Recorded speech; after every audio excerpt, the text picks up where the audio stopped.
Hello and welcome to the YegShow. For the very first time, we have Mr. Tunde Obasan on the show. And before we get right into today's business, I have a bio here of Mr. Obasan for those of you who do not know him. And I'm just going to take some time out to read who is Mr. Tunde Obasan. In 2012, he migrated to Canada from Nigeria with his wife and his four children. They call Edmonton their home. He's an actively engaged member of the Edmonton community. He volunteers at Rema Chapel, where he worships. He also volunteers at the Rema Food Bank, at the Edmonton Mennonite Center, at the Assist Community Services Center, United Way of Edmonton, and at of course, his local community league. He's a committed conservative and an early supporter of the Provincial Conservative Unity Campaign, who actively embraced and supported J.C. Kenney's party leadership. In 2019, he narrowly lost with 43% to the incumbent NDP, who had 46 votes of the this is of the 2019 Alberta election. He offered strong and positive leadership in support of Mr. Andrew Scheer during the Conservative Party of Canada's CPC leadership race in 2017. In 2020, um, he was a volunteer on Dr. Leslie Lewis's CPC leadership race. He's Edmonton's giant. He's none other than our very own Mr. Tunde Obasan. You're welcome to the Yeg Show, sir. Thank you so much for inviting me here tonight. And I also wanted to say that you are the chairman of the Conservative Black Congress of Canada. And the magazine we published last, our summer edition 2020, that publication was made possible because you sponsored it, your church sponsored it, and but you were instrumental. And I want to say a public thank you for sponsoring that magazine. And I want to very warmly welcome you. It means a lot that you're coming on to the show. So welcome, Mr. Obasan, It's my again. pleasure and once again. So we know you're a political giant. You have all this experience volunteering and there are results to show for it. What is the Conservative Black Congress of Canada? Yeah, basically, I can tell you that it's a new initiative that we came up with. And we saw that opportunity when Dr. Leslie Lewis ran in the last CPC leadership election in 2020. And we saw that we need to do more in bringing together, Black Canadians into the conservative movement. And we thought about it. The best way to do that is if we have an organization like this, okay, that people can relate with, and we can use that to reach out to the grassroots members and be able to educate them on conservative values that they share those values, so it will be easier for us when we have opportunity to meet with people, at the grassroots level, to introduce conservative ideas to them, and that way we know for sure they will see how they fit into that kind of family. So and that was why we came up with this organization. I mean, obviously, we're seeing for the very first time the Green Party leader is the federal Green Party leader is black. The Dr. Leslie Lewin competed. She had such a solid performance when she competed in 2020. In Manitoba as well, we have a member of cabinet for the first time who is also black. So, what inspires this move for a national conservative black Congress? Yeah, we know that the naturally people are getting towards, moving towards the Conservative Party from um, province to province, but they we know that there's still gap. The gap is still there, and the only way we can fill this gap is that now that people are getting more involved, so we can even do more when we have an organization that can actually put together the conservative values as it relates to the Black Canadians and be able to take that message, okay, directly to them within the community, because we have access to different African Caribbean communities that, based because we belong to that kind of community. So we have connections that are rooted, very well in those areas. And we know that we can take this message into those smaller communities, into those small organizations that are owned by Africans or Caribbeans, right? So that was why we came up with this organization that, okay, yeah, this is an idea we need to put into action. And we came up with this organization. And since we've done this, we've been reaching out to so many of the different Caribbean Canadian organization, African Canadian organizations in different provinces. And this has been yielding positive results. The question most black people ask, is what is in it for us? I know it's a not-for-profit, it's not a political party, but what are my incentives to caucus with, if that's a word, to caucus with a conservative Black Congress? Why should I even bother? I get that. Like, for I don't know if people have been asking you that kind of questions, but I know those questions can might come up at some point from some people, right? But the idea, the real thing is this. When people ask, what do I stand to benefit? If I become a member of the Conservative Party, I tell them, or I ask them, what is your position about what do you want to see government do in terms of education for your children? What do you want to see government do in terms of the taxes? What do you want government to do in terms of economy? And they tell me that we want strong education, quality education for our kids. People are very interested in that.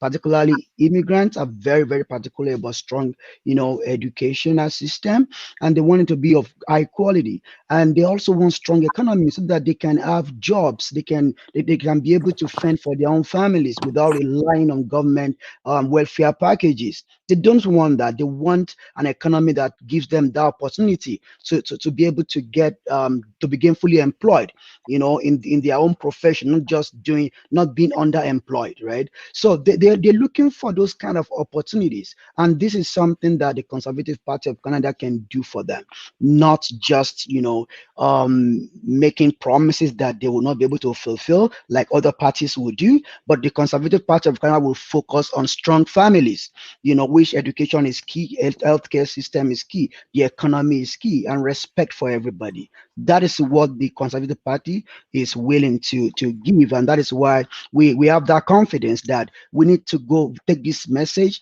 to the local communities so that they understand the values that comes with being part of the conservative movement.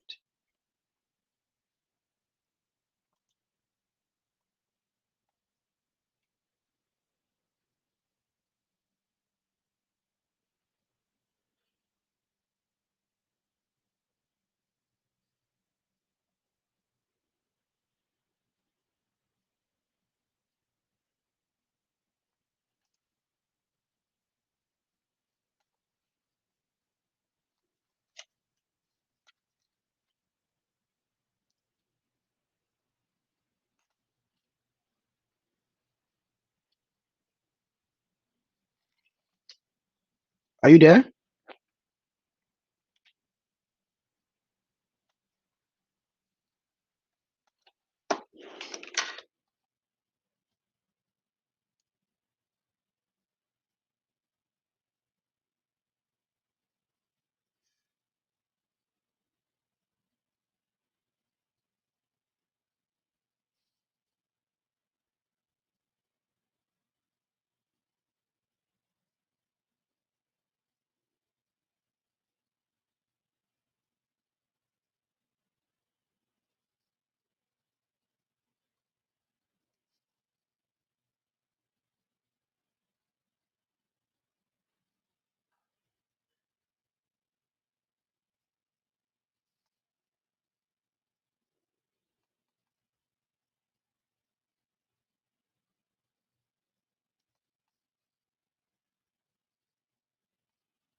I think there's a technical glitch from the presenter side, so she's working to resolve that.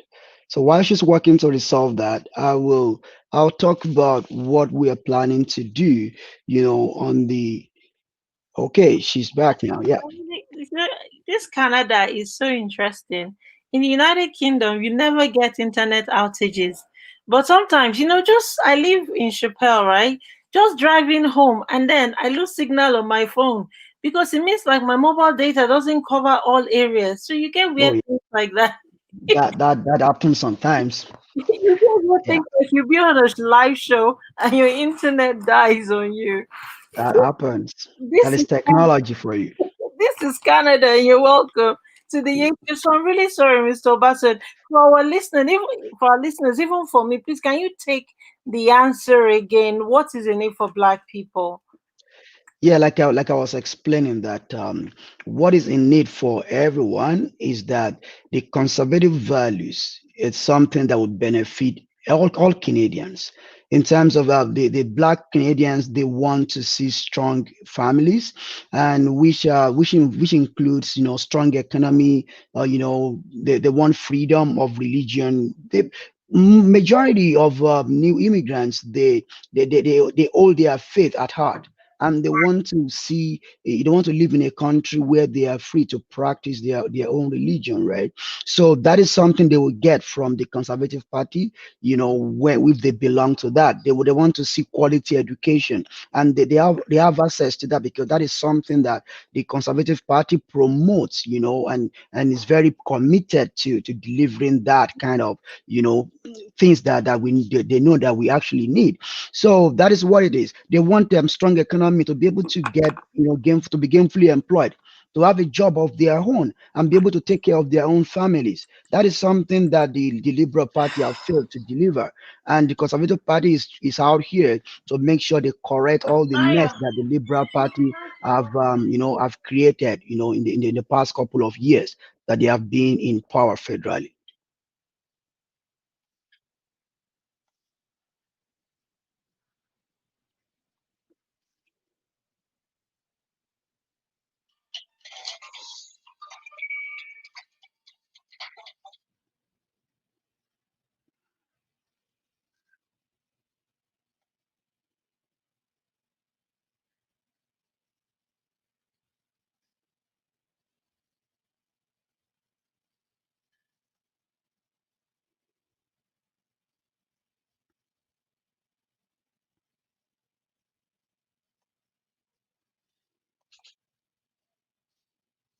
So I think she's having technical or internet problem again. So that's something that is beyond, we can't control that, right? So while we are waiting for her to come back, so I wanted to talk about the event that the Conservative Black Congress of Canada is planning to have on January 24th. So this coming, January 24th is a Sunday, and it starts at 4 p.m. Eastern time, which is 2 p.m. Mountain time. We're launching this organization, and we're going to be having a lot of dignitaries attending that event.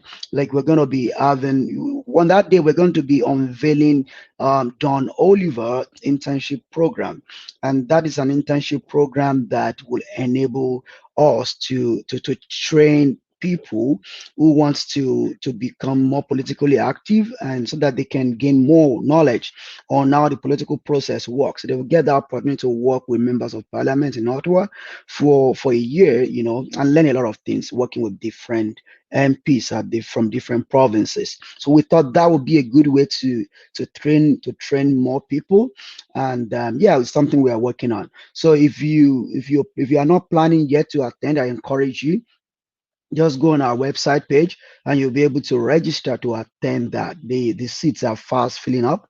But if you go to on our website, conservativeblackcongress.ca, you'll be able to reserve a seat for yourself. And also invite your friends, your family members to be part of this historic event.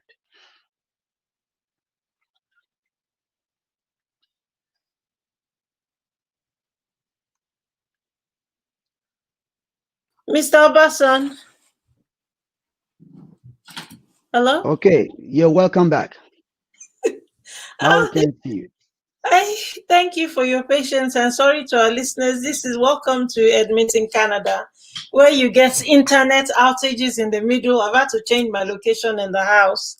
And so I'll just Oh, let you carry on without, because I know you have a meeting at the top of the hour and will not take your time. So you were saying that for Black people, we need to think about our families, our children. That is what is in it for us. oh yeah, yeah. And the Conservative Party is out to deliver all those on all those needs for us. Okay, I wanted to ask a question about the Conservative Party, and how would you differentiate yourself the from the drama that might have been associated, not established drama, with the Conservative Party right here in Alberta? They are not polling very well at the moment. I cannot speak for the party, unfortunately, right? So what I can say is that there is no perfect system anywhere, right? So, and the problem the pandemic have brought over the province, the nation, and every country around the world, right? So we expect things like this to happen at some point because the pandemic is not what anybody planned for, right? So, and before the pandemic, the oil sector had a problem, and the oil prices went down, and that impacted being Alberta being, a oil province, place. So it's affected the economy really badly, and a lot of jobs were lost at that point. So by the time you put together the impact of the drop in oil prices and the impact of the pandemic, you know that you expect some things to go in the wrong direction, and I think that must have affected the province, a lot of deal. Yeah. So when you look at the Federal Conservative Party and the departure of Mr. Andrew Scheer, do you feel that conservatism is a good sell at the moment? Conservative parties has always been a good sell, regardless of who is the leader.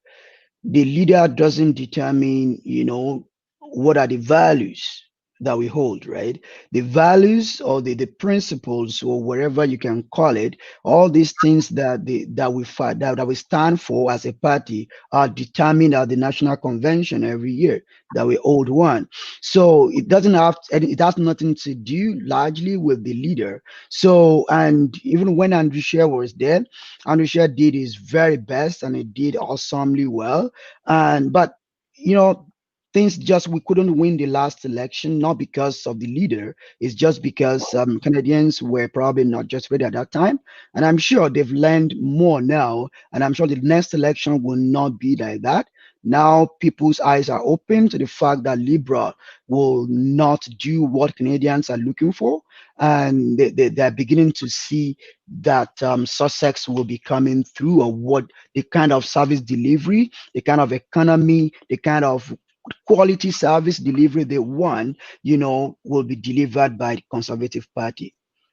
I'm just worried because I'm worried by the conservative movement generally, because I'm thinking that the reason why we have the um, conservative Black Congress is because federally there's not enough expression for Black minorities, and this splinter, this nonprofit that you're chairing. Is this what you find, that federally there is not enough expression or opportunities for Black people to shine, ends the need for this?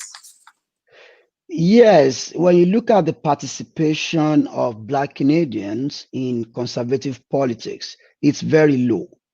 And that is something that we want to really address. We want to make sure we are able to take the message to the grassroots, and that we were able to attract, more Black Canadians into the family. So that is what we are doing, and we are going to be going all out there to make sure that the message are well received in the communities that will be going through across the country. And we hope in the next few months we'll begin to receive good responses, and we'll be tracking the data to make sure that we are making reasonable progress as we move on. Conservatism has been linked also to Christian fundamentalism across the world. Is that the case here in Edmonton or in Canada generally? Would the CBC only, would the Conservative Black Congress of Canada only register people who have a particular faith as you're looking to launch on the 24th and you're looking to register? I really don't. I really don't know what you meant by conservatism and Christianity because I've not seen that happen. I know that Conservative Party is a party for everyone, regardless of your religion. So it doesn't discriminate. That is what I know personally, right? I'm not speaking for the party here, but by with my understanding, because I have friends who are from other religion and they are with they belong to this party as well. So I don't know where that is coming from. Some people might have that notions, but to me personally, I've not seen that happen.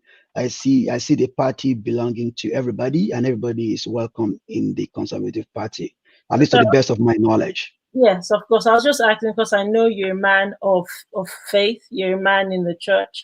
Now I was just wondering if it's that itself is a barrier to people who are maybe not of faith, who are maybe not in church. Would that be a barrier to joining CBCC? It doesn't really matter. Yeah. Okay. Okay. Mr. Obasan, you are a community leader, and I was saying in the introduction that our summer edition 2020, the success of that edition was attributed to your generosity and your kindness. And so people watching you right now will be drawn to register, would be drawn to your website. They are interested in your political leanings because you're a man of influence, you're a giant in this city. And my question is for people looking at you, what do you think it is they're seeing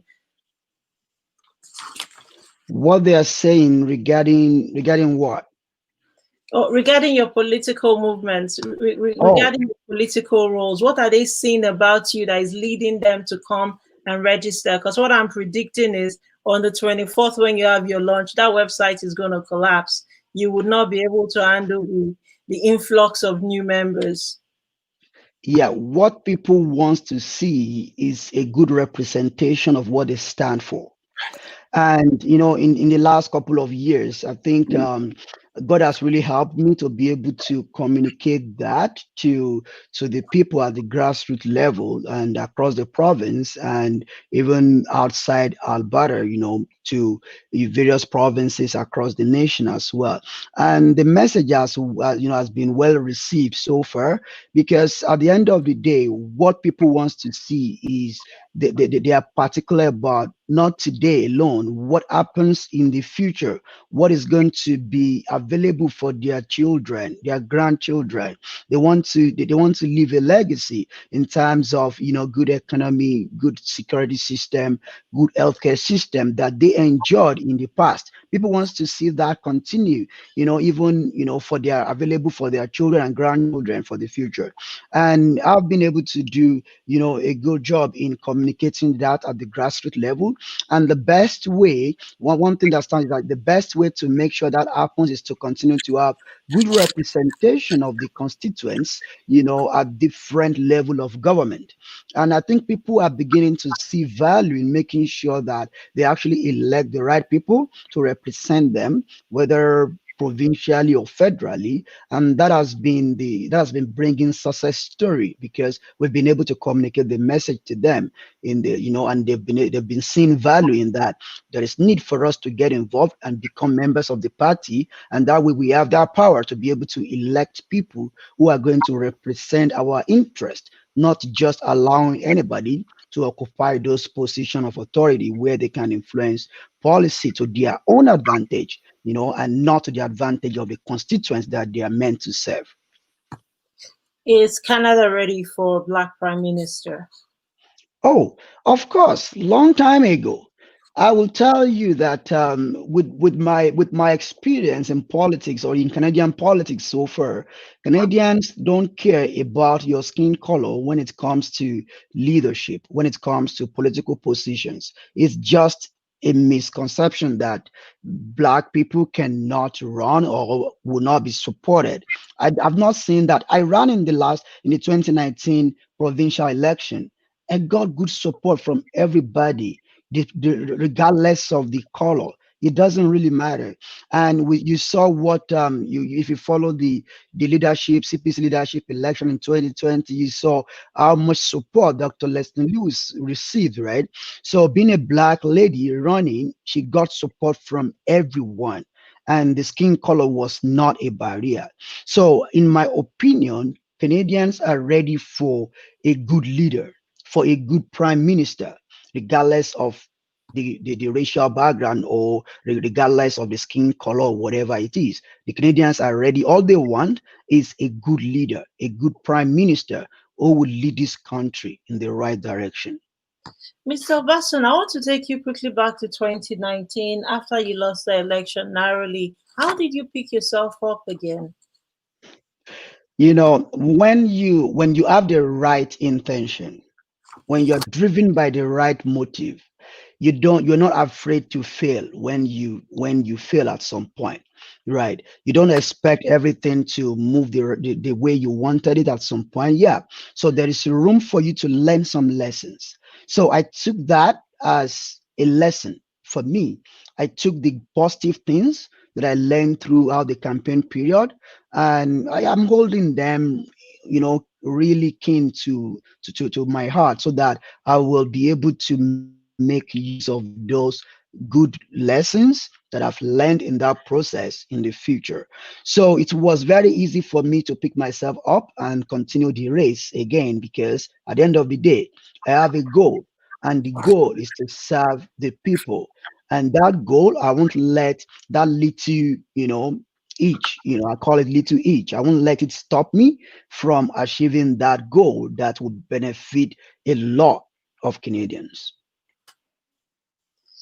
You have your lunch on the 24th of January. Would you like to tell us? I understand there is a big event coming up on the 24th of January. Would you please tell us a little bit more about that event? Sure. So on January 24th, 4 p.m. Eastern Time and 2 p.m. Mountain Time, we'll be having the launch of the CBCC. And in attendance that day would be, a lot of political giants across the country. We're going to be having some premiers speak on that day. We're going to have some ministers from across the country, speak on that day. We're going to be having, the national, let me say, the MDs of a bank and vice chairman of a bank will be attending that event that day, and it will be our keynote speaker. Mr. Ray William is the managing director and vice chairman of National Bank Financial. So he will be our keynote speaker that day. And that day, something important is going to happen. We're going to unveil the Senator Don Oliver internship program. This internship program is an avenue for us to start to train and mentor, people who are interested in a career in politics, or who just wants to learn about the political process. So we're going to be launching that internship program on that day, and that is a very huge one. We believe that it's going to make a lot of difference, in training and mentoring a lot of people. So, and in the coming months, we're going to be unveiling more of our programs that is targeted at the grassroots, for the to help us to achieve our aim, our objective of attracting more people into the conservative movement. Mr. Basson, in America, I think I understand because I follow politics over there. There's a lady, Stacey Abraham. What she does is, amongst other things, she recruits a lot of Democratic. So this is sort of like what CBCC is, to recruit Black people to help the general standing of the federal conservative or the local UCP party here. That is what this is about. Did I get it? Yeah, right. Yes. Yeah, Okay. it will be, let me say, what, like I said before, that our main aim is to make sure that we put some initiatives in place, and we do the groundwork properly, And at the end of the day, we want people to see, a good reason why they should belong, or why they should take up membership of the Conservative Party, whether federally, provincially, or both, right? And they see, or they also see reason why they should vote for Conservative Party in general elections. So that is our priority, and we are going to be doing everything we can to make sure we get the message across to the people that need those messages. In a nutshell, what is your biggest challenge getting this done? What has been your biggest obstacle? So far, I think the way people have been accepting our message is very, very encouraging. And I don't see any obstacle on our way to achieving our objectives so far. And yeah, and if there are obstacles on the way, when they start showing faces, we'll develop a strategy on how to address them. But one thing I can tell you as of now is that our messages have been well received since we started this thing in December, since we became live in December of 2020. Our messages have been well received across the nation. Mr. Obasan, you are a giant in Alberta's politics. You are the chairman of the Conservative Black Congress of Canada that is launching on Sunday, January 24th. And we encourage our viewers to go onto the website as is shown on our screen to register for that for the launch of CBCC. And in 2020, you kindly sponsored LCC Media. We thank you so much for your time, and of course, we wish you all the best in Thank you so much. 2024 with your Th- political pursuits. Thank you so much, T, for having me tonight. I really appreciate that. And God bless you. Yes, and apologies about the internet troubles we had earlier, and that was not just embarrassing, it was not convenient, but as it is, we've done what we're meant to do. We're resilient Albertans. We just carry on regardless. I've taken enough of your time. Exactly. Enjoy the rest of your evening. Thank you very much again Okay. for coming You on. too. Take care. Yeah. Bye. Bye.